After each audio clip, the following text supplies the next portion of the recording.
Ya vimos el Espíritu Santo en los evangelios, cómo operaron en la profecía de Jesús, en el nacimiento de Jesús, en el ministerio de Jesús y en la muerte y resurrección de Jesús. Toda esa parte ya la hemos visto. Hoy día vamos a ver ya el Espíritu Santo en acción, o sea, el Espíritu Santo ya dentro del actuar de la iglesia, porque ya Jesucristo resucitó, se fue al cielo, y entonces el que queda aquí en reemplazo de él es el Espíritu Santo. Por eso que lo llamaban el consolador, el ayudador o el que va a contribuir en el seguimiento. Entonces, hoy día vamos a ver un tema que es preponderante ya en el desarrollo de la iglesia. Entonces, el tema es un poco largo el título, pero es importante para que lo tengan en cuenta, ¿ya? Es la era, era sin H, ¿no? ¿Ya? La era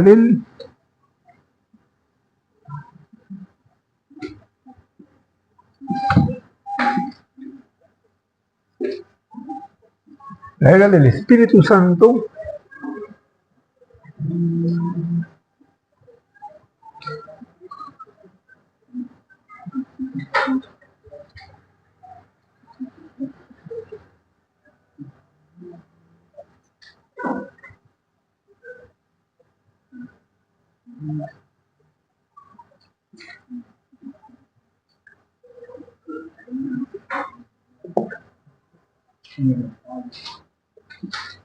Ya, ese es el tema que hoy día vamos a desarrollar. La era del Espíritu Santo ya en el obrar de la iglesia. Muchos autores dicen que el libro de los Hechos, que es donde se inicia la iglesia, o sea, donde aparece ya la iglesia constituida y conformada para el avance del Evangelio, dicen que no se debe llamar el libro de los Hechos, sino debe llamar el libro de los Hechos, el libro de los Hechos del Espíritu Santo a través de los apóstoles. Ese es el nombre que debería tener, ¿no? Porque si tú lees la Biblia, lo que vas a encontrar ahí es Hechos de los Apóstoles, dice, ¿no? Pero no, porque todos ellos hicieron lo que hicieron, obraron como obraron, es por la gracia y el poder del Espíritu Santo. Por eso muchos autores dicen que se debe llamar Hechos del Espíritu Santo a través de los apóstoles. Muy bien, entonces con eso en mente vamos a orar para iniciar la clase. Nuestro Dios y Padre, Padre de nuestro Señor y Salvador Jesucristo, elevamos nuestra oración, Señor, de gratitud y alabanza por la vida, la salud, el trabajo, la familia, la iglesia y por todas las cosas buenas que tú nos das, Señor. En esta hora, oh Padre, al abrir tu palabra y al iniciar esta clase, pedimos la asistencia del Espíritu Santo. Ese Espíritu Santo que nos ilumine y que nos ayude a entender y comprender, Señor, los grandes misterios como también, Señor, la sana doctrina de tu palabra. Pedimos, Señor, que tú nos ayudes, que nos limpie nuestra mente y nuestra conciencia de toda obra muerta, Señor, que tu palabra no tenga impedimento en nuestra mente y nuestro corazón para que así fluya, oh Dios, y nosotros podamos ir creciendo y desarrollando más en el conocimiento de tu palabra. Señor, es en el nombre de Jesucristo que iniciamos esta clase, Señor. Amén. Amén. Entonces vamos a Hechos, capítulo 1. Vamos a ver en primer lugar cómo se manifiesta el Espíritu Santo ya en su era, en su etapa, ¿no? Hechos, capítulo 1. Nuestro Señor Jesucristo, antes de irse, hizo una promesa. La promesa de que Él no los iba a dejar solo, no iban, como Él le dijo, no se van a quedar huérfanos, sino voy a enviar un consolador, voy a enviar un ayudador para que Él continúe la obra y lo harán en forma más extensa y mejor todavía, ¿no? Porque cuando nuestro Señor Jesucristo estuvo aquí en la tierra, Él estuvo solo en Jerusalén nada más, solo en Israel, mejor dicho, ¿no? Pero el Espíritu Santo iba a tener alcance mundial. Y también el Espíritu Santo iba a estar en todos, ¿no? Nuestro Señor Jesucristo estuvo circuncidado a un lugar nomás. El Espíritu Santo está en todo lugar, porque Él como Dios es omnipresente, o sea, Él está en todo lugar. Y entonces Él tiene más alcance, más magnitud de lo que nuestro propio Señor Jesucristo tuvo, ¿no? Entonces cada miembro de la Trinidad cumple una función específica en el plan salvífico que Dios tiene de toda la eternidad. Dios el Padre crea, Dios el Hijo redime y salva y sustenta todas las cosas, y el Espíritu Santo santifica y protege y ayuda. Y las tres personas de la Trinidad están en constante trabajo cumpliendo su plan de Dios en beneficio del ser humano, en la salvación de la raza humana. Entonces, vuelvo a repetir esto. Dios el Padre crea, Dios el Hijo redime y salva todas las cosas, y el Espíritu Santo santifica, protege y ayuda, para que el plan de Dios se cumpla, desde el inicio de la creación hasta el fin de los tiempos. Entonces, el Espíritu Santo ahora ya comienza a obrar de una manera más, digamos, preponderante, más importante. Y por eso yo le digo que este curso es importante e interesante para la iglesia, porque al desconocer esto, caemos muchas veces en confiar más en hombres, en predicadores, ahora que hay apóstoles y profetas, que en la dirección y en el poder del Espíritu Santo. Porque es el Espíritu Santo que está ahora en nosotros, que Él, como dijo nuestro Señor Jesucristo, nos va a llevar a toda verdad, nos va a llevar al conocimiento exacto de las Escrituras, y más, nos va a sustentar y nos va a ayudar hasta que nosotros lleguemos a nuestra morada celestial, que es el cielo. Entonces, no dependamos de hombre alguno, no dependamos de un buen predicador o un buen maestro o un buen pastor. Nuestra dependencia está absolutamente centrada en la obra del Espíritu Santo que está haciendo en nosotros. Ahora, Él utiliza hombres, sí. Como utilizó a los apóstoles, utilizó a los ancianos, utilizó a los obispos, ahora está utilizando a los pastores, evangelistas, maestros.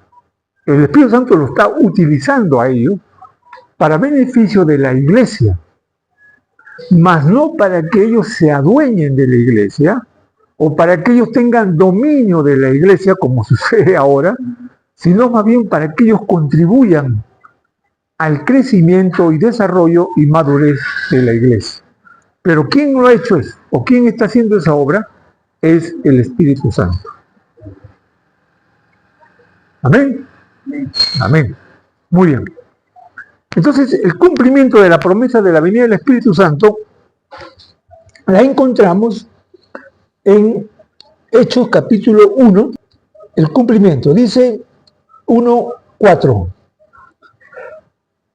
Y estaban juntos, les mandó que no se fueran de Jerusalén, sino que esperaran. Bien, dice así, y estando juntos, les mandó que no se fueran de Jerusalén, sino que esperasen la promesa del Padre, el cual les dijo, oíste de mí, porque ciertamente Juan bautizó con agua, mas vosotros seréis bautizados con el Espíritu Santo dentro de no mucho. O sea, la promesa aquí es que ellos dijeron, quédense en Jerusalén, porque el Espíritu Santo va a venir y lo va a bautizar a ustedes. Ya está aquí cumpliéndose la promesa, porque ya en este preciso momento ya nuestro Señor se iba a ir, ¿ya no? Estas son las últimas palabras que Él está diciendo. Ahora, vuelvo a hacer hincapié lo que le dije la semana pasada. El poder del Espíritu Santo prioritariamente está en la obra evangelizadora, prioritariamente.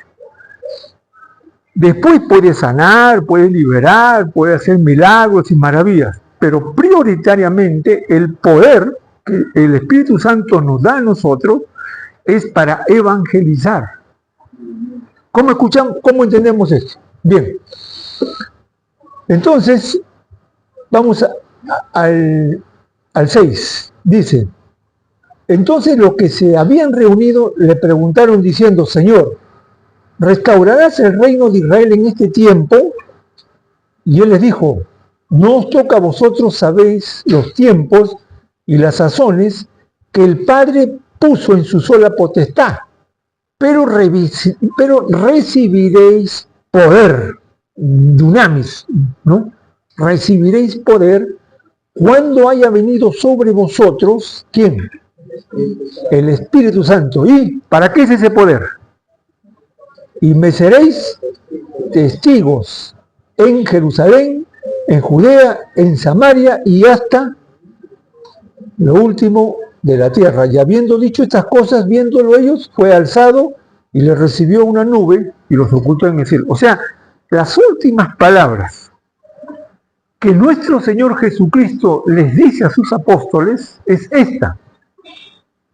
O sea, lo último que le dice, ustedes van a recibir poder, pero ese poder es específicamente para que ustedes prediquen, para que ustedes lleven el Evangelio, para que ustedes anuncien esta verdad. ¿Dónde? Empiecen aquí, en Jerusalén, en Judea, en Samaria y hasta la última en la tierra. Ahora, recuerden lo que dije la semana pasada, ¿por qué es que necesitamos ese poder para evangelizar?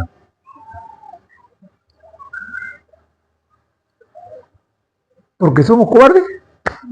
¿Porque tenemos miedo? ¿Por qué necesitamos ese poder?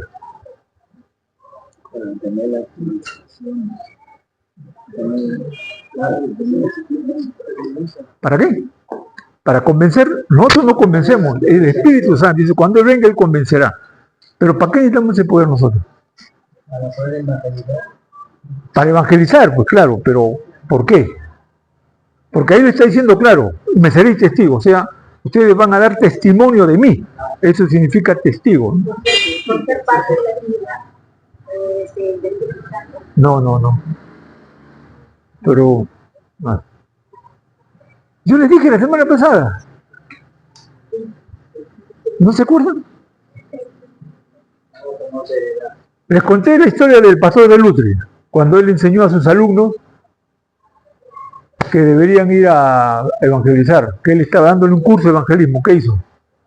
¿Dónde los llevó? Al cementerio. ¿Dónde han estado ustedes hoy? ¿Por qué los llevó al cementerio? O sea, el pastor de Lutri les enseñó cómo evangelizar, lo que llaman evangelismo explosivo, ¿no? Pero en la última clase, después que terminó ya toda la parte teórica, le dijo, ahora vamos a ir a evangelizar. ¿Y dónde los llevó? Los llevó al cementerio. Ahí están las tumbas, todo, y le dije, prediquen. Y los muchachos, ¿cómo que vamos a predicar a los muertos? Sí, le dijo, predíquenle. Porque ustedes van a ir a predicar a muertos también, dijo. ¿Por qué? Porque la Biblia dice que todos están muertos en sus delitos y pecados. Y mire, interesante esto, porque cuando Dios quiere mostrarle a Ezequiel cómo él va a traer esa salvación salvífica al final de los tiempos, dice que lo lleva a un lugar que se llama el Valle de los Huesos. ¿Se acuerdan? El Valle de los Huesos Secos. Y ese era un valle donde era como una fosa común. A todos los muertos los tiraban ahí y ahí ya se podrían y se deshacían y había puro hueso nomás, ¿no?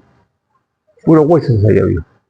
Ahora, lo interesante es que lo lleva Ezequiel ahí y Dios le dice, predica esos huesos, predica esos huesos, reúne esos huesos. Y él dice, pero ¿cómo, Señor? ¿Cómo? Y entonces Dios le dice, ¿esos huesos vivirán? ¿Vivirán esos huesos? Y Ezequiel dice, bueno, Señor, yo no lo sé, pero tú sí lo sabes. bien inteligente se quiere. No le dijo no sé, sino le dijo tú lo sabes, Señor, tú lo sabes. Entonces él le dijo así, mire, y esa es la evangelización, hijo. Con una mano señalando los huesos y la otra mano hacia arriba. Y es como que él en ese momento es el instrumento de Dios, que va a fluir el poder de Dios para que esos huesos comiencen a vivir.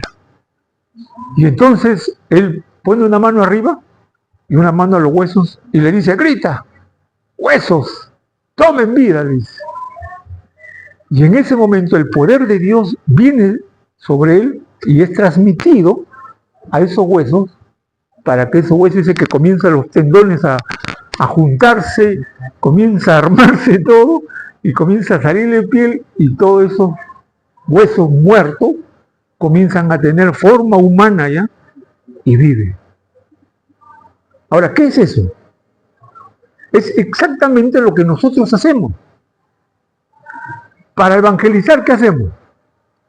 Vamos a pedirle a Dios. ¿Por qué? Porque Pablo dice, no me avergüenzo del evangelio. ¿Por qué? Porque es poder de Dios. ¿Para qué? Para que se caigan al suelo, para que tengan plata, para que se casen, para que hagan milagros. ¿Para qué es el poder de Dios? No me avergüenzo del evangelio porque es poder de Dios para salvación.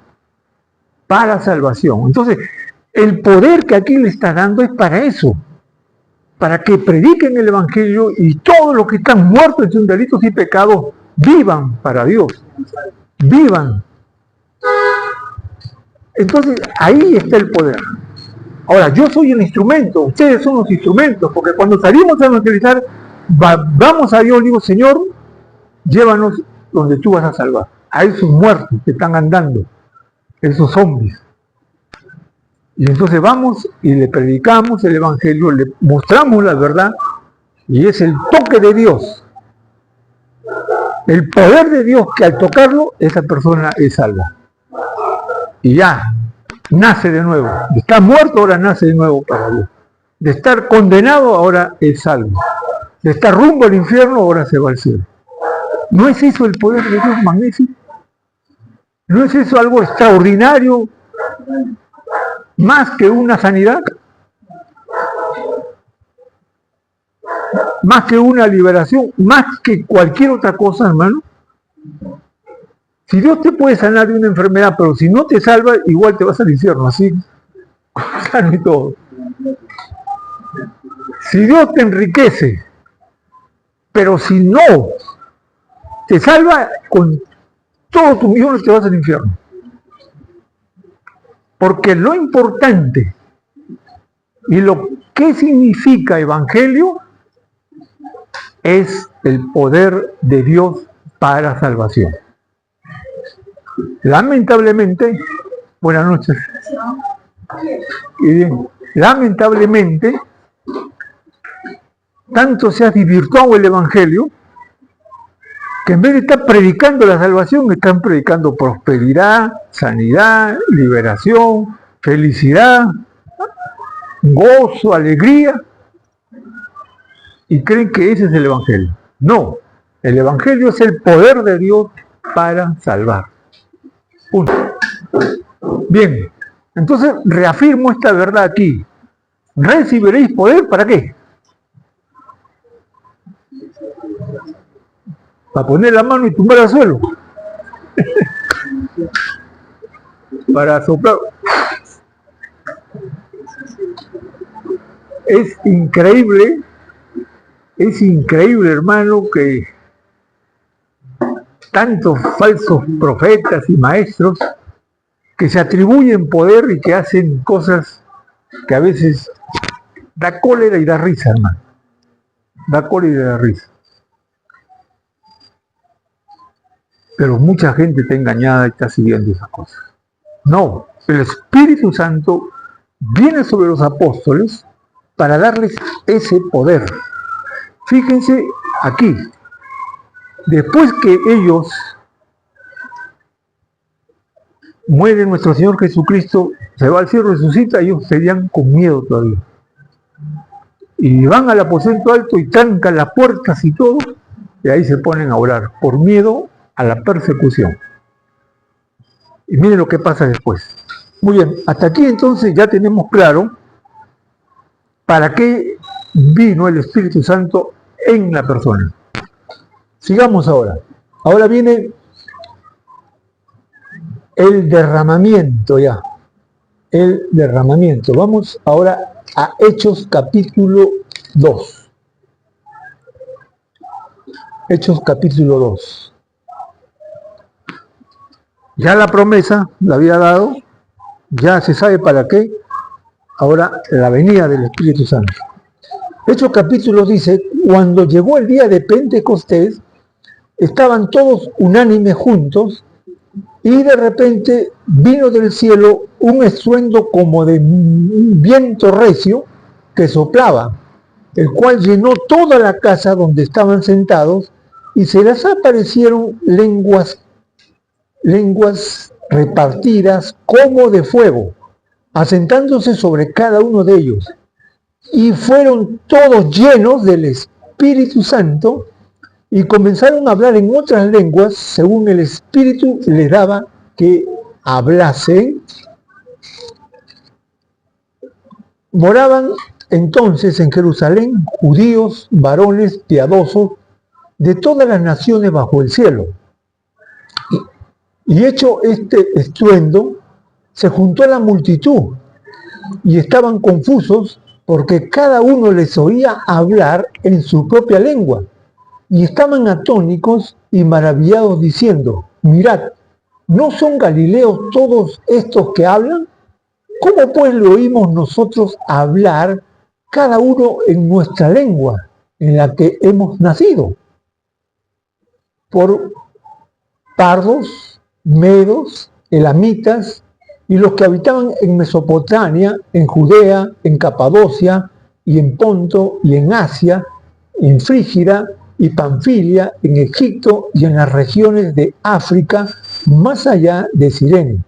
Y romanos, aquí residentes, tanto judíos como prosélitos, cretenses y árabes, lo oímos hablar en nuestra lengua las maravillas de Dios. Y estaban todos atónicos y perplejos, diciéndonos unos a otros, ¿qué querrán decir esto? Mas otros burlándote decían, están llenos de mosto. Mira aquí lo que pasa.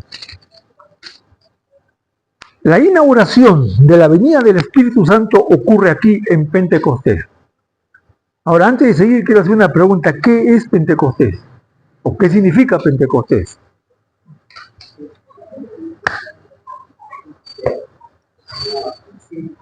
Es una fiesta judía. Ajá. No está el inicio del Nuevo Testamento, sino que ya viene Desde el Antiguo Testamento, ¿correcto? esa referencia, me parece, a las siembras A las cosechas. Una fiesta de las cosechas, de las primicias. Sí. Muy bien. ¿Alguien más tiene otra idea? ¿Por qué nosotros decimos, oye, los pentecostales? ¿Por qué decimos? Ellos son pentecostales. ¿Por qué? Nosotros también creemos en el Espíritu Santo y no somos pentecostales.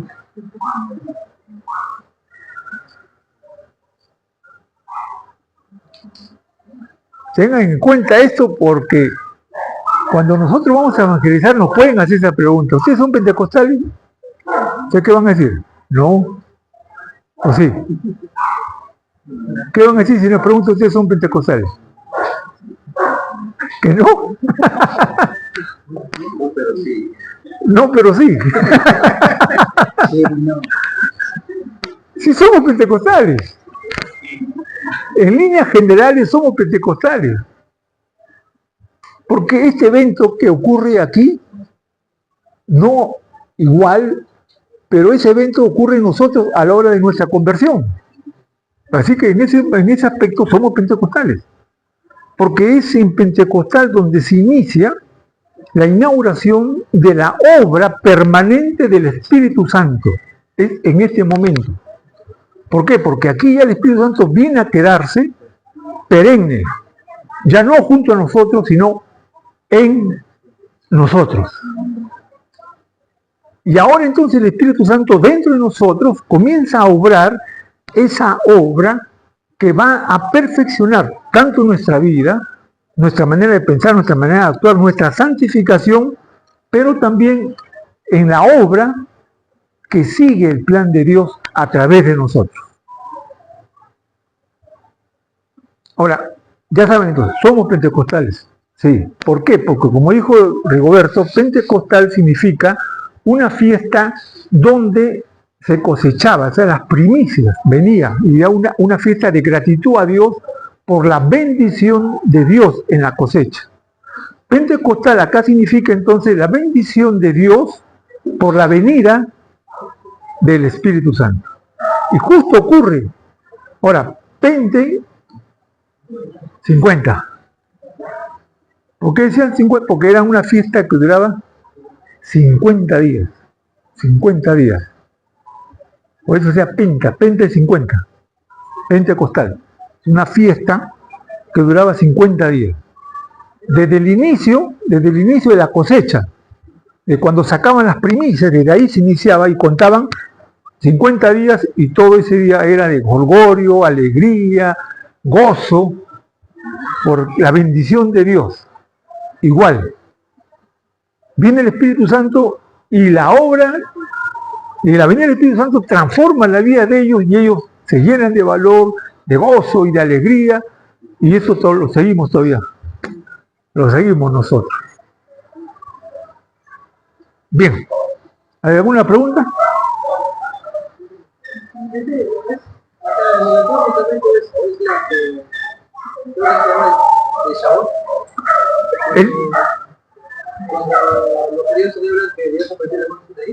No, este no. El Shabbat es el reconocimiento de,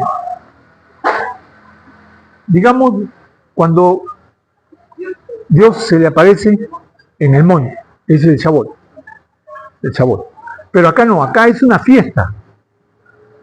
Y esa fiesta era de agradecimiento a Dios por la bendición que Dios le había dado a ellos.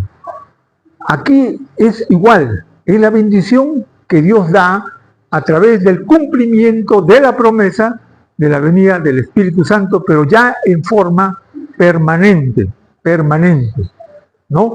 Entonces, viene el Espíritu Santo sobre ellos, y aquí hay que hacer la diferencia entre lo que es el bautismo y lo que es la llenura. La llenura del Espíritu Santo. Ahora, acá sí quiero que me pongan bastante atención porque esto es lo que ha traído muchos problemas y muchas disoluciones aún entre los mismos pentecostales. Porque a veces muchos confunden lo que es el bautismo del Espíritu Santo y lo que es la llenura del Espíritu Santo. Vamos a ver cómo ocurre. Son dos cosas, o sea, dos eventos diferentes que ocurren acá. Vamos a leer, seguimos en el capítulo 2. Y cuando llegó el día de Pentecostés, estamos en 2:1, todos unánimes juntos, y de repente vino del cielo un viento recio que soplaba, el cual llenó toda la casa donde soplaba. Y se les aparecieron lenguas repartidas como de fuego, asentándose cada uno sobre ellos, y todos fueron llenos del Espíritu Santo. Bien.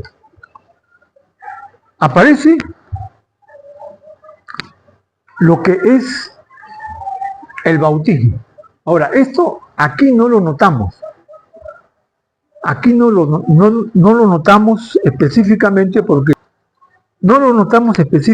porque como les dije, muchos creen que aquí el Espíritu Santo viene. Sí viene, es cierto, pero viene ya a instaurarse. ¿Pero dónde recibieron ellos el Espíritu Santo?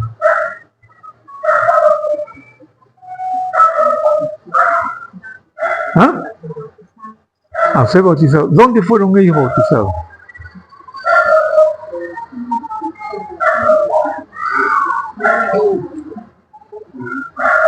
Oye, yo les dije la vez pasada eso, ¿ah?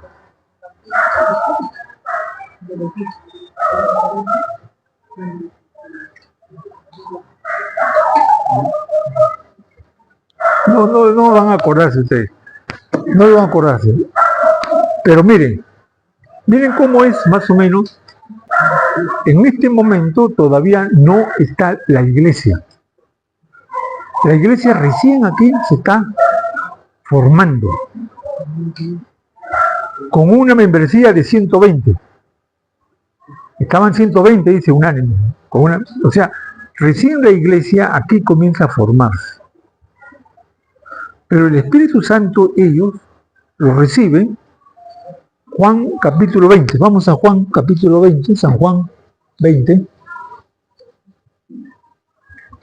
Claro, este es un poco, a veces me han hecho observaciones, a veces me han dicho también que,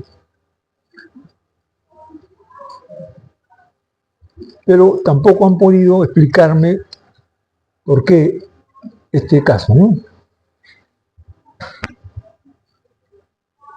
El 2019 dice así, 2019, a ver, quiero que esto lo tengan en cuenta bien para que podamos después entender este proceso. Ya dice así, 2019, cuando llegó la noche, aquel mismo día, el primer día de la semana, estando las puertas cerradas, y el lugar donde los discípulos estaban reunidos por miedo a los judíos, está interesante, ellos estaban con miedo, estaban aterrados, estaban con temor, habían cerrado la puerta y habían puesto trancas ahí, troncos para que no entre, estaban ahí ellos con miedo, y estaban reunidos en medio, y por miedo a los judíos, y apareció ¿quién? Vino Jesús, y puesto en medio le dijo, Shalom Aleje, paz a vosotros. Y cuando les hubo dicho esto, le mostró las manos y el costado. Y los discípulos se regocijaron viendo al Señor. Entonces el Señor le dijo otra vez, paz a vosotros. Como me envió el Padre, así también yo os envío. Y habiendo dicho esto, sopló y le dijo, ¿qué le dijo? Ese verbo recibir, ¿en qué tiempo está? A ver, Lourdes, tú que eres profesora. ¿Cuántas profesoras hay acá? ¿En qué tiempo está ese verbo? Presente, porque no le dice recibiréis, o como si fuera futuro, o no le dice ya recibiste, sino le dice recibid, recibid. Entonces, el tiempo del verbo ahí es presente. Entonces, yo le dije que de este pasaje se ha distorsionado mucho, como aquí dice que nuestro Señor Jesucristo sopló y le dijo, recibid el Espíritu Santo. Hay muchos sinvergüenzas que ahora hacen y soplan, y es el Espíritu, dice que los bota a la gente, los tumba al suelo, y soplan, y paz, otro, basado en este texto. Acá no dice que se cayeron, que se tiraron al suelo, que se cayeron patas arriba, acá no dice eso. Simplemente nuestro Señor Jesucristo le dijo, recibid el Espíritu Santo. Aquí está el bautismo. Este es el bautismo. Aquí ellos ya tienen el Espíritu Santo. Entonces aquí le dice, reciban el Espíritu Santo. Aquí ellos ya tienen el Espíritu Santo. Que es entonces lo que ocurre en Pentecostés. Vamos a Hechos ahora capítulo 2.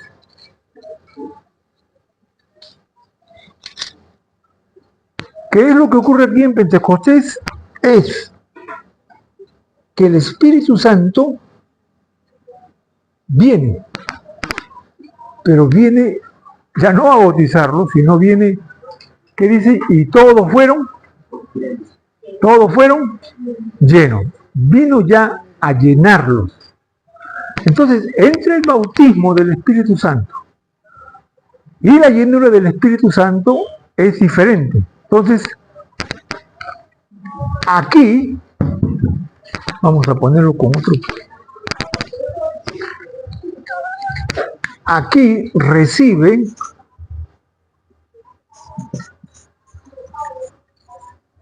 el Espíritu Santo. Y aquí el poder del Espíritu Santo. Estos son los dos eventos. En el bautismo yo recibo el Espíritu Santo. En el bautismo reciben el Espíritu Santo. En la llenura es el poder del Espíritu Santo. Ahora, quiero que y pregunten si no tienen duda. Pregunten. Quizás ustedes hayan visto YouTube o hayan escuchado a otros maestros ahí. Con la Biblia yo trato de responder. ¿No? Bien. ¿Cuándo ustedes han sido bautizados con el Espíritu Santo? Cuando van a hablar en lenguas. ¿Cuándo han sido bautizados en el Espíritu Santo ustedes, o sea, nosotros todos? Ministro, ¿cuándo? Cuando recibimos a Cristo. Muy bien, caramba, ministro. Claro, cuando nosotros recibimos a Cristo, cuando nosotros aceptamos la obra que Cristo hizo en la cruz a favor nuestra y comprendemos ese misterio de cómo un hombre muere por todos y cómo Él paga mi culpa, y yo entiendo eso, entonces yo lo recibo, agarro esa gracia de Dios, y al apropiarme de esa gracia de Dios, es el Espíritu que viene a mí, es el Espíritu que entra en mí, y es el Espíritu que me ha convencido de juicio, de pecado, quien ahora viene a mí, y entonces Él me da la vida de Cristo. Me da la vida eterna. Ese momento he nacido de nuevo, pero por obra del Espíritu Santo, que aplica lo que Jesucristo hizo en la cruz. O sea, Cristo hizo su obra en la cruz, pero ahora esa obra es aplicada a mí, a través del poder del Espíritu Santo. Ahí soy bautizado. Para confirmar esto, 1 Corintios 12:13. A ver, ¿alguien lo lee?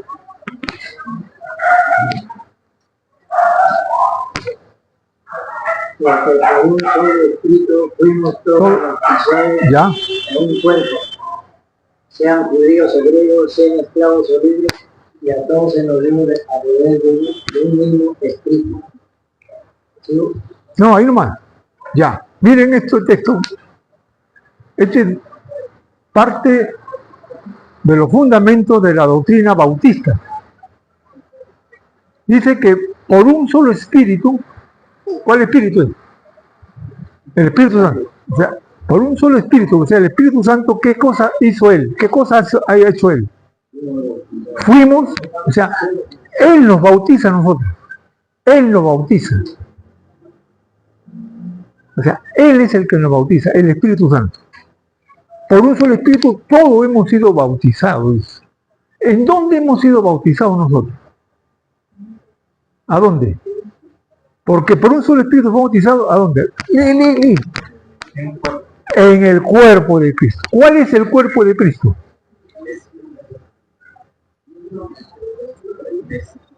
La iglesia, pues, es la iglesia. Por eso aquí recién la iglesia se está formando.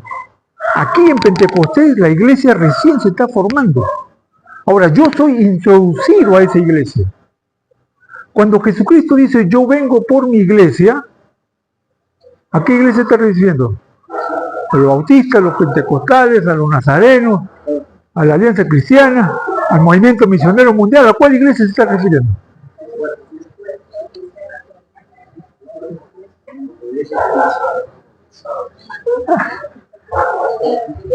¿Ah?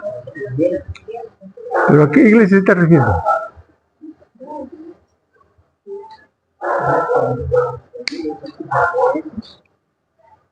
Nuestro Señor Jesucristo no tiene denominaciones. O sea, no va a venir por los bautistas, los pentecostales, los nazarenos, la iglesia cristiana. No. Hay una sola iglesia, que es el cuerpo de Cristo. Esa iglesia, a ese cuerpo, nosotros hemos sido insertados ahí, mediante el bautismo que el Espíritu Santo ha hecho en nosotros. Ahora, para que entiendan mejor, aunque quiero hacer una analogía, yo sé que este es, vamos a suponer, la iglesia ahí. Ahí está. Y esta es una iglesia universal. O sea, aquí no hay denominaciones. ¿Ya? Y es por esta iglesia que Cristo va a venir. Ahora, los que no están en la iglesia, ¿dónde están? Están en el mundo. Muertos en sus delitos y pecados. Condenados. Ahora, ¿qué hace el Evangelio? El Evangelio toma a un hombre de aquí y lo introduce acá.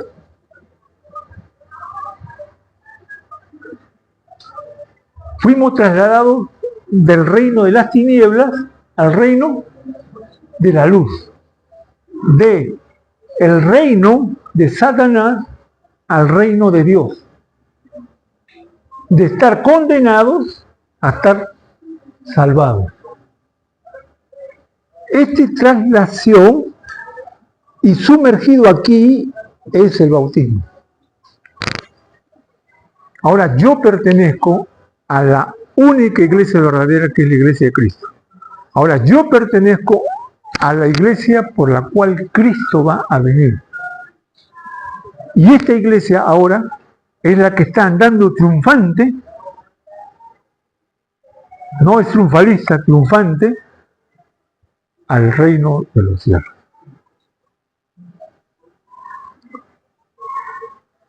Claro, pero el ejemplo es claro. Yo he salido de aquí y he sido introducido a la iglesia de Jesucristo. Esta iglesia es la que está siendo guiada por el Espíritu Santo hacia el reino de Dios. Por eso volvamos a leer el texto nuevamente. Volvamos al 12:13. Para que y vamos a hacer la aclaración aquí.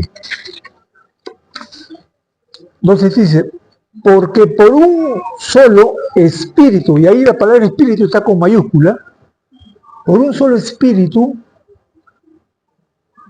fuimos todos bautizados en un cuerpo. ¿Cuál es el cuerpo de Cristo? Es la iglesia. Es la iglesia. Entonces, ¿qué es el bautismo? Es que Cristo me ha tomado a mí y en el poder del Espíritu Santo me introduce a esta iglesia por la cual Cristo va a venir.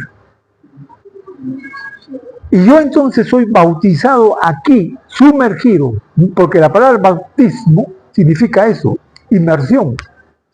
Y yo entonces soy sumergido al cuerpo de Cristo y ahora yo le pertenezco a Cristo. Ese es el bautismo. 2:2. Y de repente vino del cielo un estruendo como un viento recio que soplaba, el cual llenó toda la casa donde estaban sentados, y se le aparecieron lenguas repartidas como de fuego, asentándose sobre cada uno. Y esto es interesante. Todos fueron ¿qué? Llenos. Ya vamos ahora a la segunda parte. Todos fueron llenos. ¿Qué es esto? ¿Qué es esto?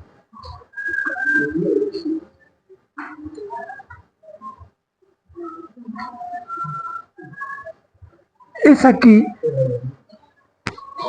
donde ellos son embestidos, como dijo usted, serán embestidos del poder, ¿de qué? El poder de lo alto, y entonces me serán testigos. Es aquí donde ocurre el cambio tremendo en ellos, porque estamos leyendo ahí que ellos estaban escondidos por miedo, habían trancado las puertas y estaban ahí atemorizados. Aquí no.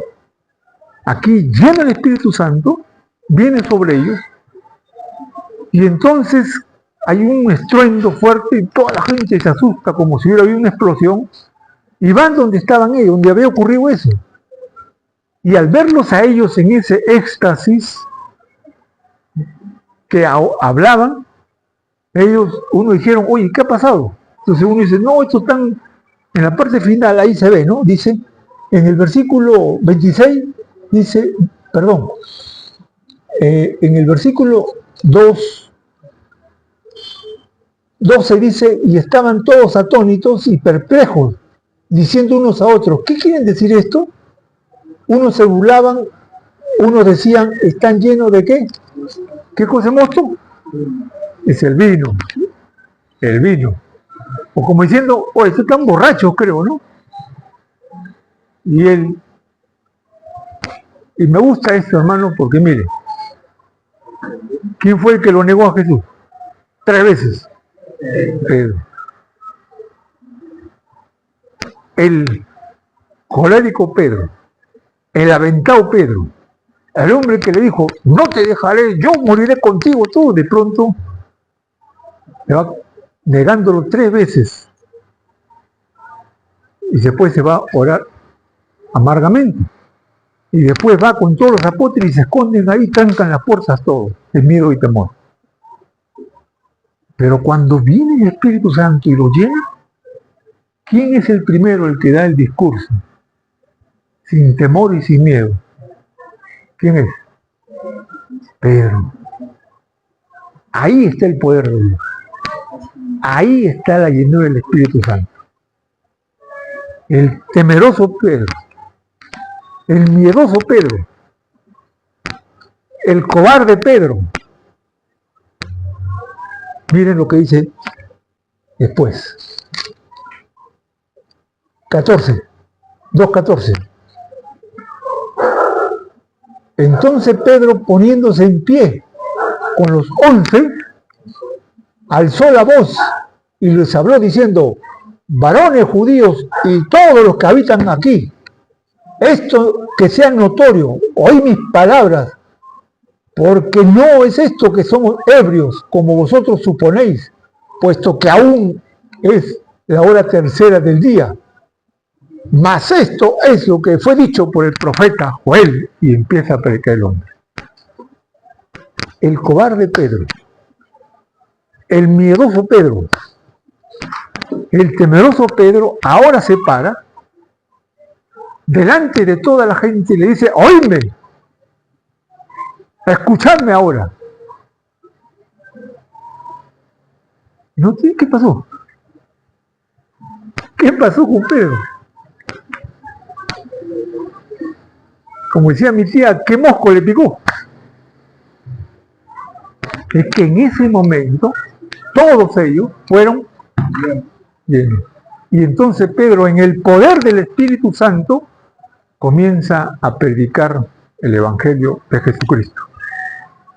Y para que entiendan, le va a decir la profecía, esto es el cumplimiento de la profecía que dijo Joel. ¿Y qué dijo Joel? Mire cómo Pedro enlaza tanto el Antiguo Testamento como en el Nuevo Testamento, utilizando al Espíritu Santo como referente. Mire lo que dice acá. En el 2:16 dice, mas esto es lo dicho por el profeta Joel. Y en los postreros días, dice Dios, derramaré de mi espíritu sobre toda carne, y vuestros hijos y vuestras hijas profetizarán, y vuestros jóvenes verán visiones, y vuestros ancianos soñarán sueños, y de cierto sobre mis siervos y sobre siervas en aquellos días derramaré de mi espíritu, y profetizarán, y daré prodigios arriba en el cielo, y señales debajo de la tierra, sangre y fuego, y vapor de humo. El sol se convertirá en tinieblas y la luna en sangre, antes de que venga el día del Señor grande y manifiesto. Y todo aquel que invocare, ¿qué? El nombre de Jesús será. Ahí está el Evangelio. ¿Eh? Ahí está el Evangelio. O sea, ese cumplimiento termina con la frase, y todo aquel que invocar el nombre de Jesús será salvo. Y ellos entonces empiezan a predicar. ¿Se dan cuenta para qué es el poder del Espíritu Santo?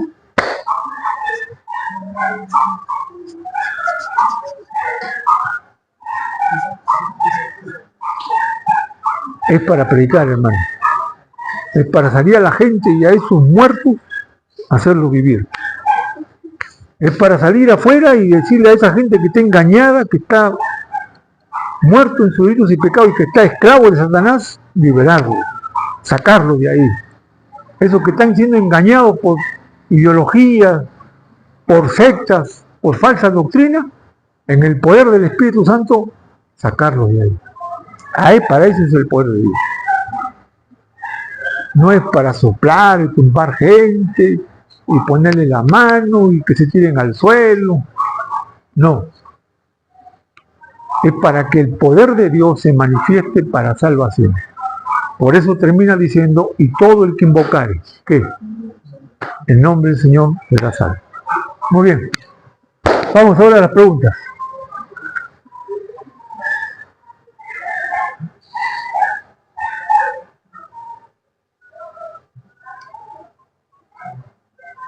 Vamos, ministro. ¿Cuál es el meollo del asunto entre nosotros y los pentecostales aquí en este texto, en este capítulo? Que siempre paran discutiendo. ¿Cuál es ahí? El meollo del asunto. Esa diferenciación que hay entre los pentecostales y nosotros. Aquí, en este pasaje que hemos leído.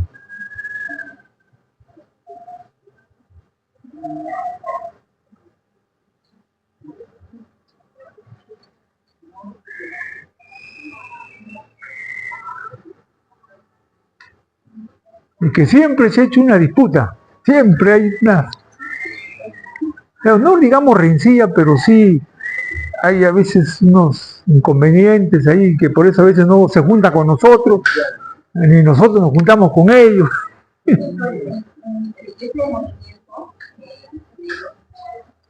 dije, no, yo fui un día así para ver si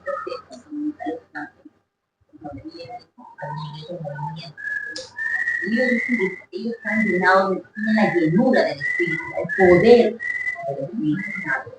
Ya, está bien. En cambio, las otras iglesias que son evangélicas, ellos no están con esa llenura, solamente están bautizados, no tienen ese poder de los Espíritu. Claro, porque son dos cosas diferentes, ¿no? Ahora, y sí, yo, preparan más, claro,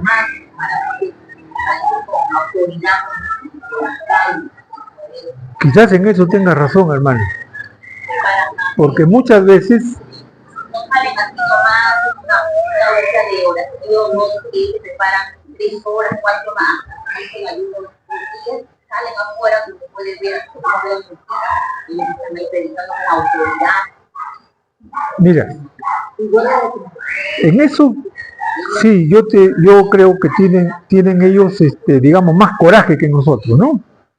A ellos no les importa, van y ponen su parlante, y aunque yo no estoy tanto de acuerdo, porque a veces nadie los escucha, porque si bien es cierto debemos predicar, pero debemos predicar con sabiduría. Y uno puede ir al cerro y de ahí comenzar a gritar cuando nadie me va a escuchar. Pero ellos, al menos, la intención es buena. Salen a la calle y a la gente que pasa, aunque no es acaso, ellos están predicando y hablando de la iglesia. Eso está bien. Y puede ser que, yo no niego que puede estar lleno del Espíritu Santo, pero le falta que sabiduría. Ahora, quizás a nosotros nos falte eso. Más poder, más lleno del Espíritu Santo para también hacer la obra así como ellos, sin temor, sin miedo, pero con sabiduría. Ahora, no olvidemos que eso también no es bueno en el aspecto intencional. Porque si nosotros queremos ver eso, hermano, yo pienso que los testigos de Jehová nos ganan. Evangelizando, sí, hermano. Ahora han sacado unos cochecitos, ¿han visto? Se paran en los paraderos ahí y con su... No, esa es sabiduría. Esa es sabiduría. Y ahí se pone, escoge cualquiera gratis, dice, ¿no? Y abajo dice, damos estudio bíblico gratis. Y algunos he visto ahí, por ejemplo, ahí pues a la bajada de José Pardo, ahí se acercan y te dan un folletito y te dicen, acá está la dirección, ¿no? O el teléfono, llámenos todo.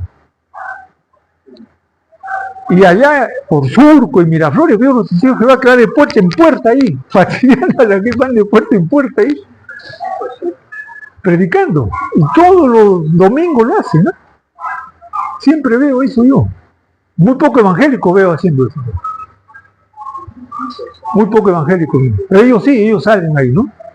Y ahí están yendo de casa en casa, predicando, dejando esto, aunque no le hacen caso, todo eso, bueno, pero ellos están ahí. Ahora, ¿ellos están llenos del Espíritu Santo?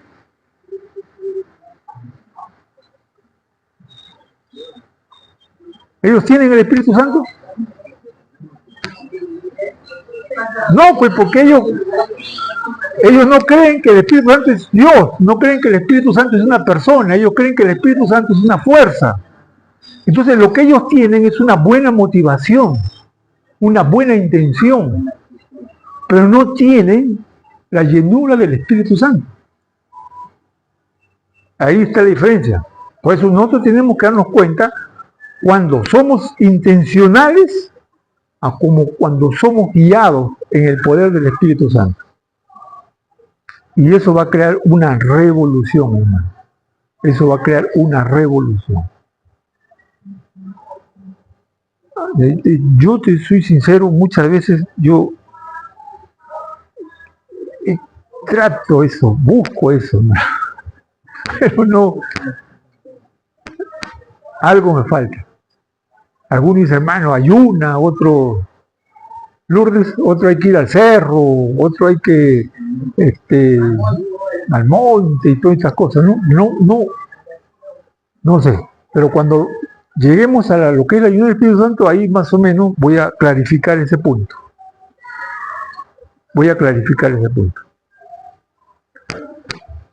El meollo del asunto esto sí es la parte más complicada. El meollo del asunto entre nosotros con los pentecostales es el hablar en lengua. Ahí está el problema.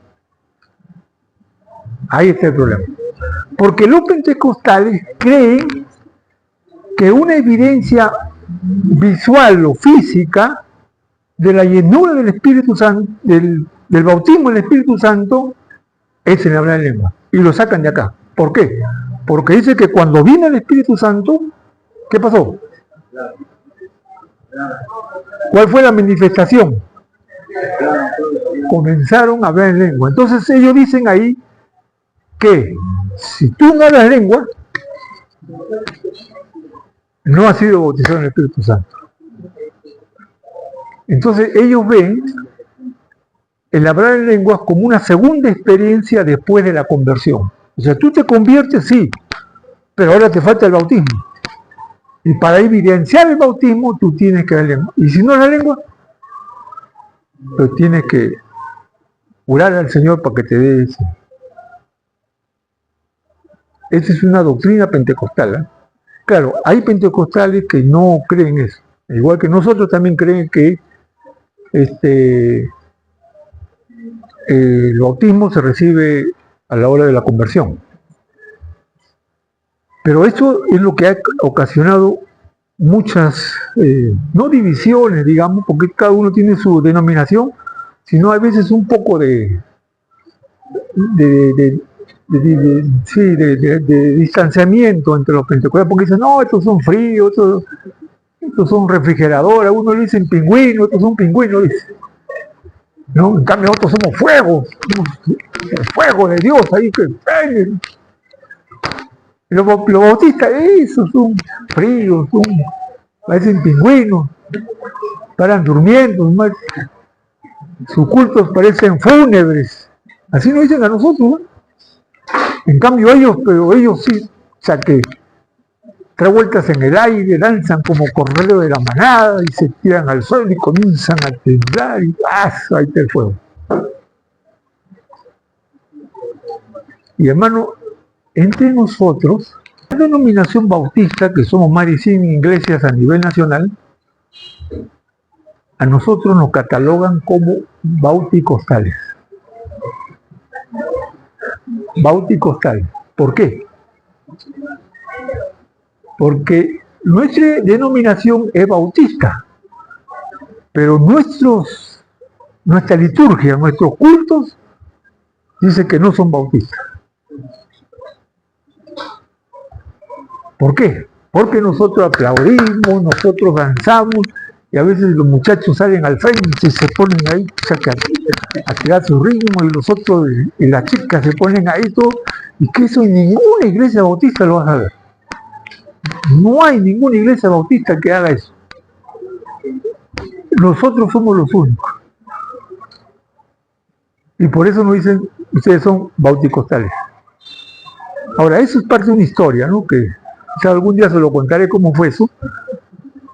Pero hay una gran diferencia. Tú vas a una iglesia bautista y casi el 80% de las canciones son himnos.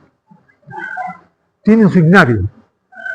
Y entonces dicen, hermano, vamos a buscar el himno 28 ya. Ahora el himno 40. Y eso es lo que dan. Y algunas otras canciones, ¿no? Para variar, pero propiamente el himnario bautista es el que más se utiliza en todas las iglesias bautistas.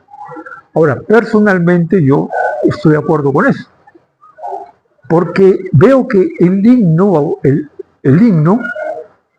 tiene mejor aspecto doctrinal, tiene mejor sentido. Que a veces hay canciones que caramba, es una repetición nomás ahí, o todo es más rimbombancia, o todo eso. Hay canciones muy buenas, ¿no?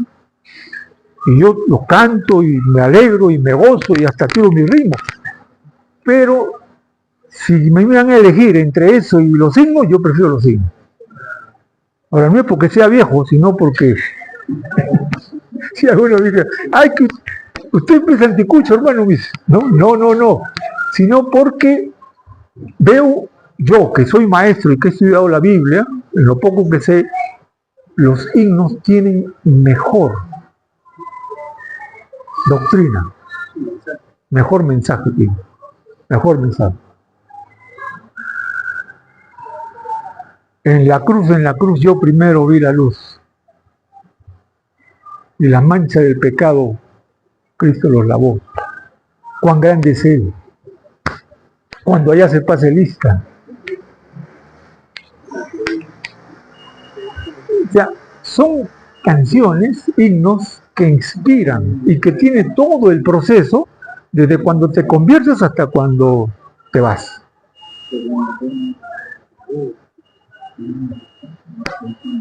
Hay una parte final que dice, ¿no? Algún día el río cruzaré,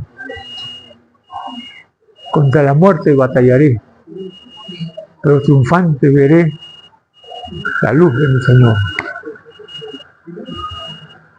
Son aspectos que tienen que ver netamente con la doctrina de Cristo.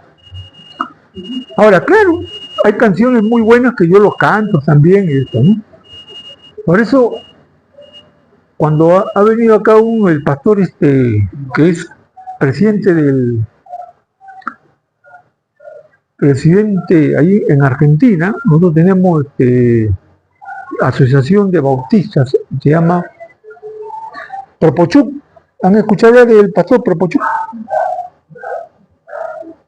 Cuando una vez vino, ya. Se quedó asombrado en la forma de...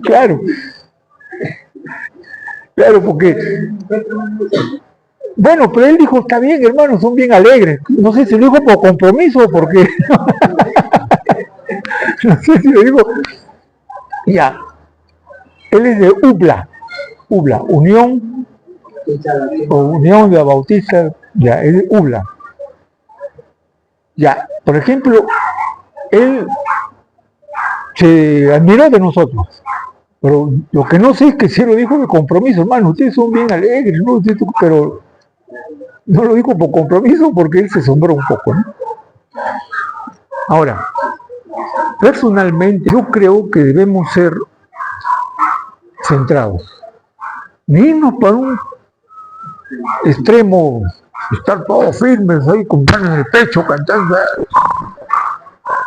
ni tampoco la rimbombancia o el paroxismo cuando todo el mundo empieza, ¿no?, a cantar y a hacer, y algunos están ahí, o sea que no, ni los dos extremos. Pienso que debemos ser centrados y tanto cantar himnos como cantar los coritos o las canciones que nos alegran, que nos dan gozo, que podemos expresar, que podemos levantar la mano, que podemos aplaudir. Eso está muy bien. Lo que es malo siempre es el extremo de la rigidez o el extremo de la rimbombancia y el paroxismo a veces. Entonces debemos centrados, por eso que creo yo que el ministerio de alabanza ahí tiene que cumplir un rol muy importante cuando escoge las canciones, cuando ve qué es lo que vamos a darle a la congregación para acercarnos más a Dios, porque las canciones es una expresión del corazón del creyente en adoración y alabanza a Dios. Eso nunca hemos perder de vista. Muchas veces buscamos canciones que nos alegren, que nos levanten el ánimo, pero yo no vengo a que Dios me levante el ánimo ni a que me alegre. Yo vengo a adorar a Dios, a alabar a Dios por lo que es Él, por lo que Él ha hecho por mí. Eso es la adoración y la alabanza. Y ese punto muy poco se ha enseñado, muy poco se ha explicado lo que es ese punto de la adoración y la alabanza, porque lo que nosotros a veces buscamos más es el emocionalismo, ¿no? Entonces, esta canción es buena, esta canción también acá, esto, y entonces, pero a veces salimos con una emoción, pero con el corazón vacío. Con el corazón vacío. Por eso digo yo, ¿no? No es tanto el extremo del bautismo del pentecostal, del bautizo del pentecostal, sino buscar la equidad entre las dos cosas. Bien, ¿cuál es el problema aquí? El problema aquí, hermano, es que muchas de las iglesias pentecostales han distorsionado esto de las lenguas, que creen que aquí las lenguas es un rapa, zapa, tapa, y que no sé qué cosa lo que dice, no, y creen que eso es esto, porque cuando yo le he preguntado, ¿de dónde tú sacas eso? Entonces me muestran ese texto, que cuando vino el Espíritu Santo, hablaron en otras lenguas.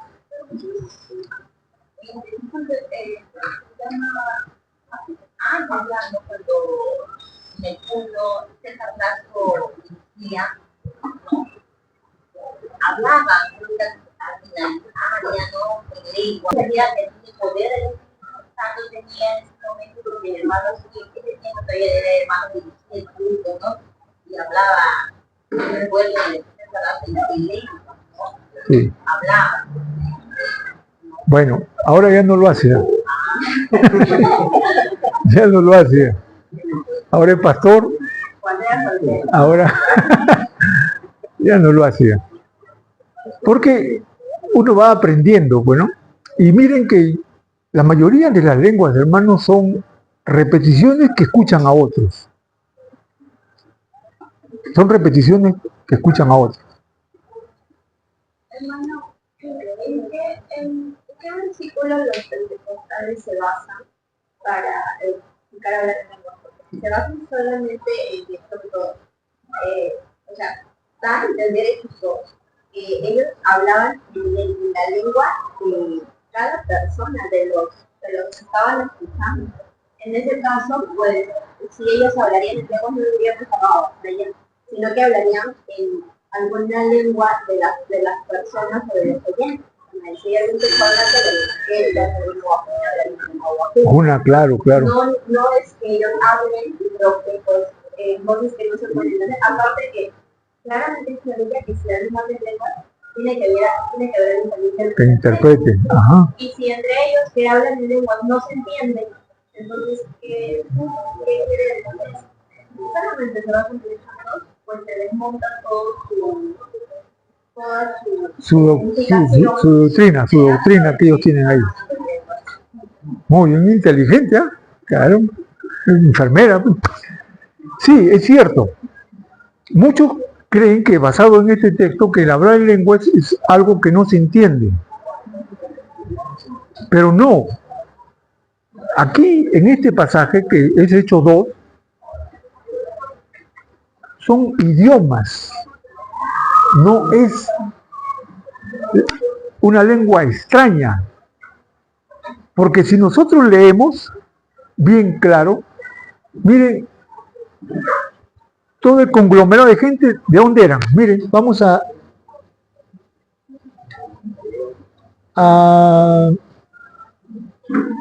Hechos 5, 2.5, Hechos 2.5, y se van a dar cuenta ustedes allí de la cantidad de naciones o de pueblos o de etnias que había en ese momento y que no lo entendían quizás. Miren lo que dice acá.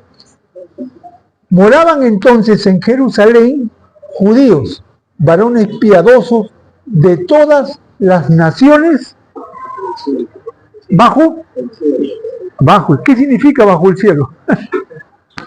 De todo el, para no dar una exageración, de todo el mundo de ese tiempo. Si queremos hablar de una forma, de todo el mundo de ese tiempo estaban allí. ¿Por qué? Porque como era la fiesta de Pentecostés, venían de todos los lugares donde los judíos habían sido esparcidos, venían a cumplir esa adoración especial en el día de Pentecostés. Y miren de dónde eran. Vamos a ver. Versículo 6. Y hecho este estruendo, se juntó la multitud y estaban confusos porque cada uno le oía hablar en qué. Es idioma. Ese es idioma.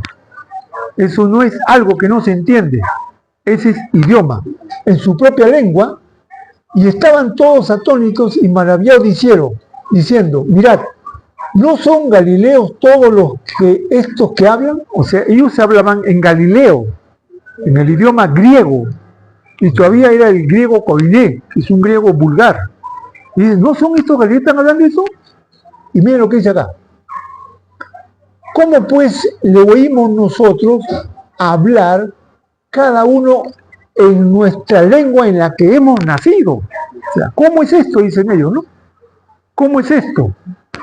Y entonces ahora va a detallar las regiones que habían ahí. Pardos, medos, elamitas, y los que habitaban en Mesopotamia, en Judea, en Capadocia, y en Ponto, y en Asia, en Frigia, y Panfilia, en Egipto, que era otro idioma, en Egipto, y en las regiones de África, que era otro idioma, y allá en Cirene, y romanos que hablaban latín, y romanos, y aquí residentes tanto judíos como prosélitos, cretenses, que era la parte del Asia, y árabes, que hablaban otro idioma, árabes.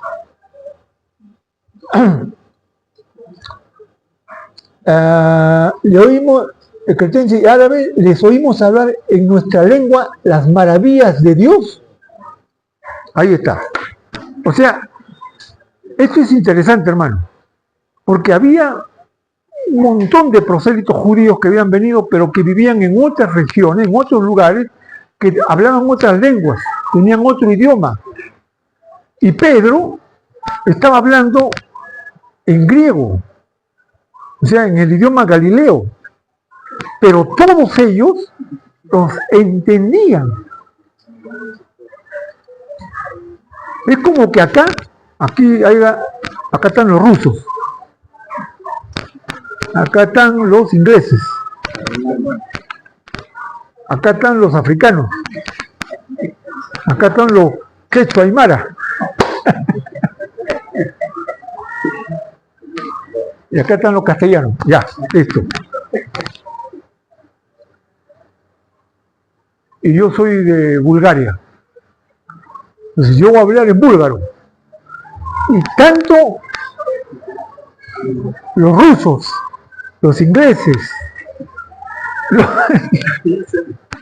todos me van a entender perfectamente. Perfectamente. En su idioma lo que yo estoy diciendo en otro idioma. Eso es lo que acá está pasando. Aquí no hay que zapa, rapa, sepa que Rambo saca la bazuca, eso no, no, no. Aquí no hay nada de eso. No, pero acá, en este pasaje.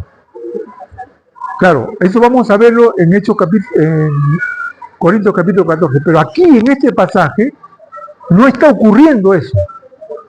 Aquí en este pasaje lo que está ocurriendo es que todos los que tenían otras lenguas le están escuchando a ellos en su idioma, en su propia lengua. Entonces, si yo quiero hablar aquí, de hablar en lenguas, en una lengua extraña que nadie conoce, no puedo tomar este texto, porque aquí no está ocurriendo eso.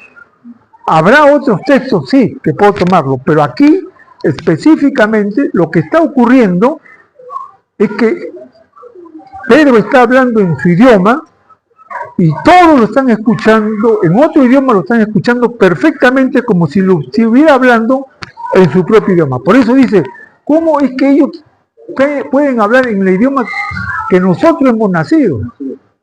¿Cómo? O sea, ellos no pueden entender eso.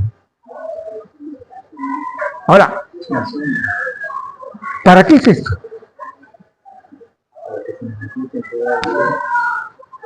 ¿Por qué necesariamente tuvo que ocurrir esto? Bueno, les voy a mostrar dos cosas acá. Dos cosas interesantes. La segunda es la más difícil, la primera es fácil. ¿Qué pasó en Babel? ¿Dónde nacieron los idiomas? En Babel, ¿no? ¿Qué hizo Dios ahí? Confundió las lenguas para quitarles lo que ellos querían hacer. Dios dijo, como todos tienen el mismo idioma, entonces todos se comprenden, todos se han unido para crear esta idolatría. Entonces dijo, mejor confundo sus lenguas y ya cada uno se va a entender, que cada uno se va para su casa. Y eso exactamente. Ahí está el origen de los idiomas, ahí, en Babel. Ahí está el origen de los idiomas. Y entonces desde ese momento cada uno buscó su idioma y no se podían hablar entre sí. Ahora, yo me pregunto, ¿qué idioma hablaba Adán? Hasta antes de Babel, ¿qué idioma hablaba? Inglés, árabe, hebreo, griego. ¿Cuál era el idioma que hablaban ellos antes de la caída? O sea, no, antes de Babel. Por ejemplo, ¿qué idioma hablaba Enoc? ¿Qué idioma hablaba Noé? ¿Qué idioma hablaba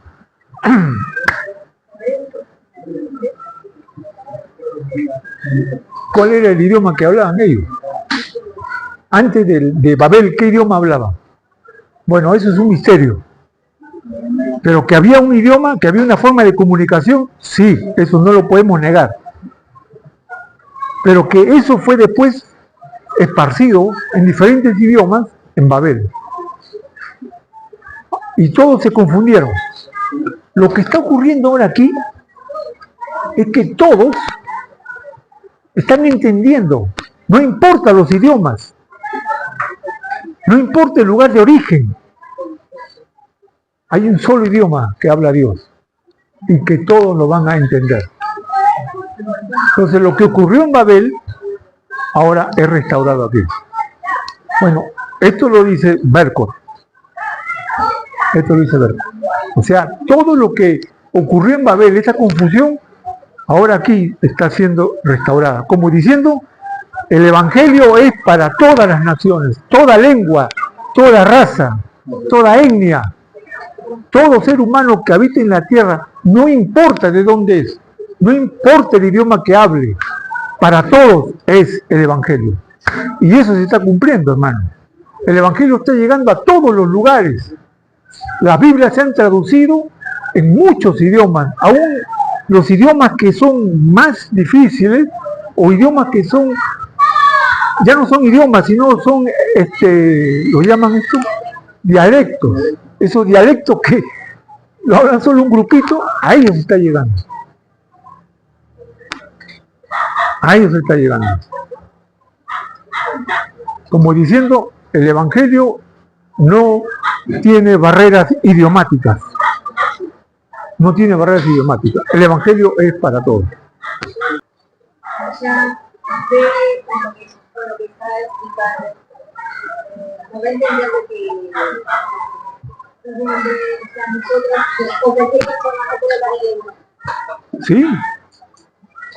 Porque como dijo, hace mucho tiempo, o sea, yo vengo también, yo he estado 25 años de mi vida en la Iglesia Católica, y dentro de la Iglesia Católica hay un grupo carismático. ajá, Y yo pertenecí a ese grupo carismático, y bueno, al final de un curso, vino en este caso, bueno, el cardenal que dice, y una compañera mía que estaba a mi lado, que estábamos orando, lógicamente, yo habré tenido 13 años, 14 años, y ella dice que él como que me puso las manos, y bueno, yo que hice sentadita y empecé a hablar de lenguas. Eso es lo que ella me dice, porque yo personalmente no me acuerdo.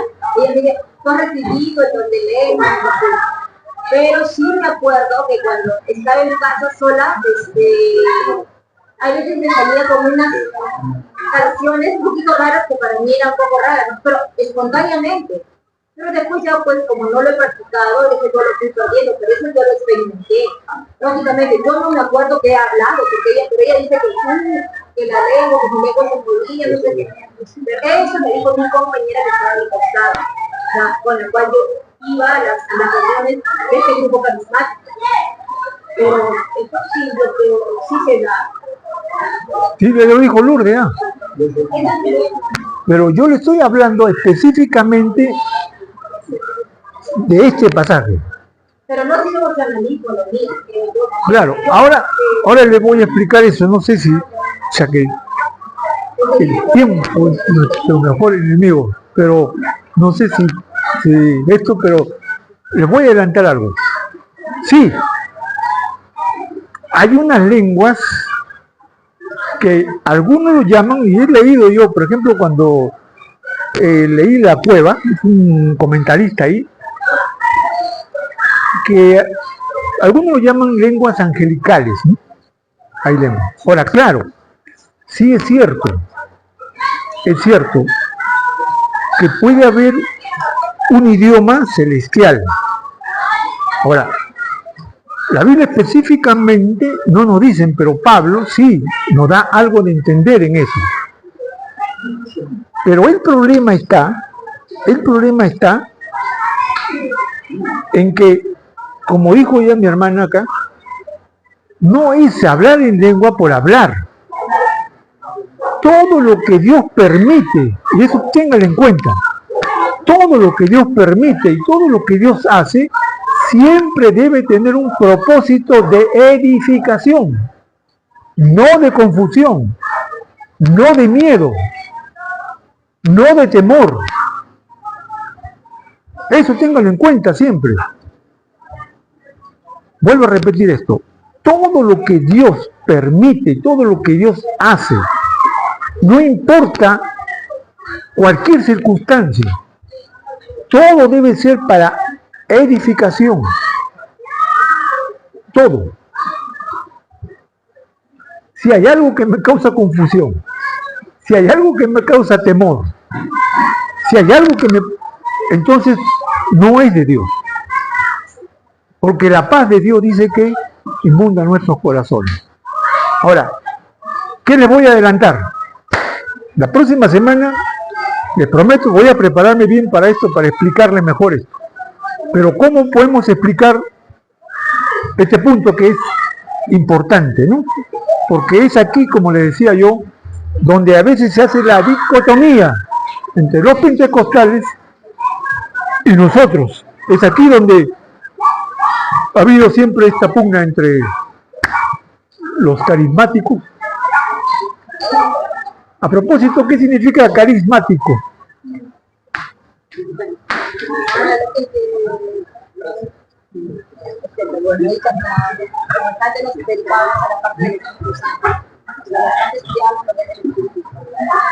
¿Qué cosa significa carismático? De don. Carisma. ¿Significa? ¿Cómo dijiste, Helbert? El carisma es en griego. Es una gracia, es un don. Es carisma. Yo recibo el carisma. Claro, le han dado atención, pero carisma es eso, ¿no? Es un don que Dios te da, que puede ser el don de lengua, el don de interpretación de lengua, el don de sabiduría, es un carisma.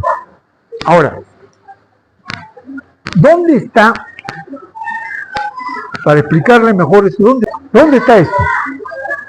Sí, hay lenguas personales que edifican a la persona y que nadie lo entiende, pero sí hay alguien que interprete esa lengua. Vamos a Primera de Corintios capítulo 14, y esto se lo voy a dar como un preámbulo, pero la otra semana, no falten, le voy a dar toda la amplitud mejor, ¿ya? Vamos a Primera de Corintios capítulo 14, ahí está, de una manera magistral, cómo el apóstol Pablo explica esta situación. ¿Por qué? Porque en la iglesia de Corintio había este problema.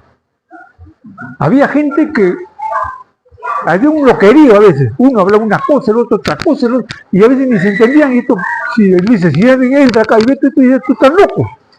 Pablo es interesante porque Pablo dice, al final del versículo 13, Pablo va a decir en el 13,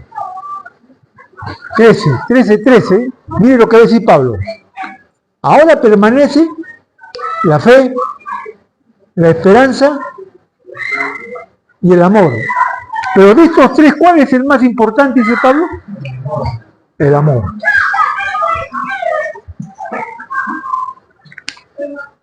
¿Esto qué me va a decir? Que lo que él va a relatar después, tenemos que hacerlo siempre bajo el fundamento del amor. ¿Por qué? Porque hay una distorsión y hay una especie de orgullo, de soberbia del hombre, que cree que porque habla lenguas es superior a los demás, que porque tiene un don carismático, lo que no tienen es un quedado. Yo soy que estoy más cerca de Dios. Si todo lo que hacemos no lo hacemos bajo la base del amor, hermano, no sirve. Pablo dijo, yo puedo profetizar, puedo predicar, puedo hacer todo, pero si no tengo amor, de nada me sirve. Soy címbalo que retiñe y bombón que suena. Pero si no tengo amor, no sirve. Entonces, ¿para qué debemos hacer nosotros las cosas? ¿Bajo qué premisa debemos hacer las cosas? ¿Por qué yo salgo a evangelizar? Por amor a los perdidos. ¿Por qué cantas tú? Por amor a Dios. ¿Por qué lees la Biblia? ¿Por qué oras? Por amor a Dios. Entonces, todo lo que nosotros hacemos, debemos hacerlo por amor. ¿Por qué te casaste?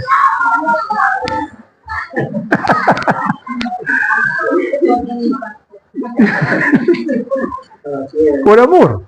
Entonces Pablo va a decir, mire, todo lo que nosotros hagamos y todo lo que nosotros haga una manifestación de Dios tiene que llevarnos al amor hacia los hermanos. Y ahora Pablo le va a decir, pero yo le voy a enseñar un camino diferente. Mire cómo acaba los tres: la fe, la esperanza y el amor. Pero, ¿cuál es más importante? El amor. Y ahora sigue el capítulo 14. Dice ahora: seguir el amor y procurar ¿qué? Los carismas, los dones, ¿ya? ¿Los dones qué? Espirituales. Pero sobre todo, que profeticen, porque el que habla en lenguas no habla a los hombres, sino habla a ¿quién? A Dios. Ahí está la diferencia. Ese es el idioma. Yo he leído algunos comentaristas acá, y dice que cuando uno habla a Dios, bueno, Dios tendrá un idioma muy especial, y que puede ser, porque aquí Pablo lo dice: quien habla en lengua, habla para Dios. Recuerden, para Dios, no para exhibicionarse, no para hacer alarde, no para que me escuchen, no para sacar pecho. Yo hablo lenguas, hermano. No. El problema aquí es que muchas veces cuando se habla en lenguas, quieren que todos los escuchen, quieren que todos le aplaudan. El hombre trata de exhibicionarse, y entonces están orando y después y siguen orando, y después también y siguen orando. Ese es exhibicionismo, hermano.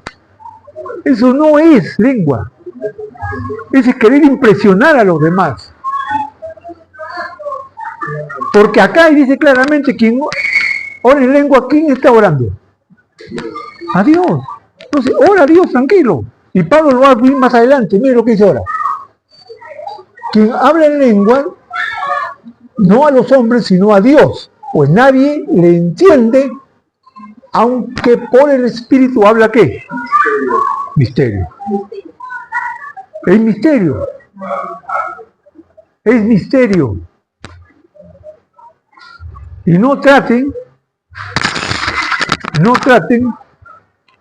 de interpretar a veces un misterio, a no ser que alguien tenga el don. No traten, porque yo vi una iglesia donde había un hermano que interpretaba sueños. Tú le contabas tu sueño y él te daba ahí la interpretación, hermano. Porque la Biblia como habla de sueño, entonces ahí intérprete de sueño. Un día fue un hermano y dijo: hermano, enseñó con agua. Ahí entonces debes bañarte, hermano. Cuidado con esa gente que trata a veces de darle un significado a todo, ¿no? Pero no es así. Acá dice que hay misterio. Y eso hay que tomarlo con mucha referencia y con mucho criterio, a veces, de no estar tratando de sacarle cosas que no hay. Sí, es cierto, hay lenguas. Como le decía de Berkov, hay lenguas angelicales. Pero, repito una vez más, sí. Claro, le hablaron en un idioma que ellos entendían, pero aquí está hablando de... Sí, pues. Ajá, pero habla de un misterio que no se entiende. Lo que hay que poner énfasis aquí, más que en el entendimiento de la lengua, es que no debemos hablar en lengua si es que habla alguno. No es para exhibicionismo, no es para enorgullecerse, no debe ser para sentirse más que los demás. Hablas en lengua, amén, hermano. Pablo va a decir más adelante: háblalo, pero para ti. ¿No? Bien. Dice acá diciendo ahora: el test, pero el que profetiza habla a los hombres para edificación, exhortación y... Esta ahí está. ¿Qué le decía yo hace un momento? Todo lo que hagamos, ¿para qué debemos hacerlo? Ese es el propósito. Edificación, exhortación, consolación. Ese es el principal propósito. Si yo voy a predicar Si tomo la Biblia, debe ser para esas tres cosas. Si yo voy a enseñar aquí, debe ser para esas tres cosas. Si alguien predica, enseña o profetiza, aquí lo dejamos. Pero acá, esto, la próxima semana lo vamos a estudiar detalladamente bien para que ya tengamos un panorama mejor de lo que es esto y cómo el Espíritu Santo obra en esto. Amén. Así que vengan temprano y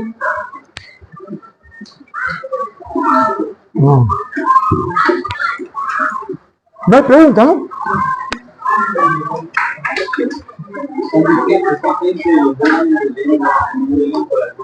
¿Cómo? Bien. Sí, está vigente. O sea,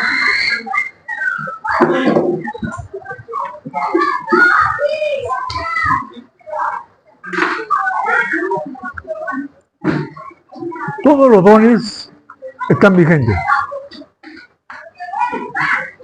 Lo único más que no está vigente es el ministerio apostólico del primer siglo. Pero no. Pero ahora han salido apóstoles, ¿no? Pero el apóstol en el sentido digamos, de enviado por medio de Jesucristo, eso ya se ha acabado. Ahora tenemos apóstoles que han salido en cantidades ahí. Muy bien, vamos a poner el pie y orar entonces. Vamos a orar y dar gracias a Dios. José, te callo tu lapicero. Vamos a orar. Gracias, Señor, en el nombre de Jesús. Padre, gracias. Aunque hay cosas que no entendemos ni comprendemos, yo sé que tú nos las estarás revelando a lo largo del estudio, a lo largo de nuestro entendimiento y nuestra capacidad. Y habrá cosas que nunca entendamos, Señor, pero que algún día en tu presencia lo vamos a saber. Jesucristo le dijo a Pedro, lo que no entiendes ahora, lo entenderás después. Pero, Señor, en la medida de lo que nosotros podamos entender y comprender, por favor, revélanos y ayúdanos a entenderlo y aplicarlo a nuestra vida, Señor. Gracias, Padre. Oro aquí por mis hermanos, llévalo con bien a sus hogares, guárdalo de todo mal, bendícelo, Señor, que el enemigo no los toque, Padre, porque están en tus manos, y tú, oh Dios, lo guardarás por siempre. Gracias te damos, Señor, en el nombre de nuestro Señor y Salvador Jesucristo. Amén.